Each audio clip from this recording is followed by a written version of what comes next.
ഇന്ന് നമ്മൾ നോക്കാൻ പോകുന്നത് അന്ധരായ ജീവികളെക്കുറിച്ചാണ്. Number 6, Mexican tetra. Blind cave fish എന്നും ഇത് അറിയപ്പെടുന്നു. പാർശ്വരേഖകൾ ഉപയോഗിച്ചാണ് ഇവ ഇരയെ തിരിച്ചറിയുന്നത്. Number 5, olm salamander. ഇവയുടെ കണ്ണുകൾ ത്വക്കിനാൽ മൂടിയതാണ്. ശബ്ദത്തിലൂടെയാണ് ഇവ തിരിച്ചറിയുന്നത്. Number 4, Brahminy blind snake. ഇതിൽ പെൺപാമ്പുകൾ മാത്രമാണ് ഉള്ളത്. ഇതാണ് ഏറ്റവും ചെറിയ അന്ധമായ ഉരകം.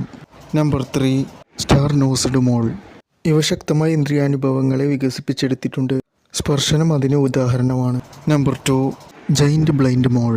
ഭൂഗർഭ അറകളിലാണ് ഇവ താമസിക്കുന്നത്. ഇവയ്ക്ക് കണ്ണുകളുണ്ട്, പക്ഷേ അവ തൊലിയുടെ ആവരണം കൊണ്ടോ രോമം കൊണ്ടോ മൂടപ്പെട്ടതാണ്. Number 1, Pacific ലാംപ്രൈ. വൃത്താകൃതിയിലുള്ള വായും അതിൽ കൂർത്ത പല്ലുകളുമാണ് ഇവയ്ക്കുള്ളത്. ആദ്യ 5 വർഷം ഇവ തൊലിയാൽ മൂടപ്പെട്ട കണ്ണുകൾ കൊണ്ടാണ് ജീവിക്കുന്നത്. അപ്പോൾ നമ്മുടെ വീഡിയോയുടെ വൈൻഡപ്പ് ചെയ്യുകയാണ്. അടുത്ത നല്ല വീഡിയോയുമായി വീണ്ടും കാണാം. Thank you for watching.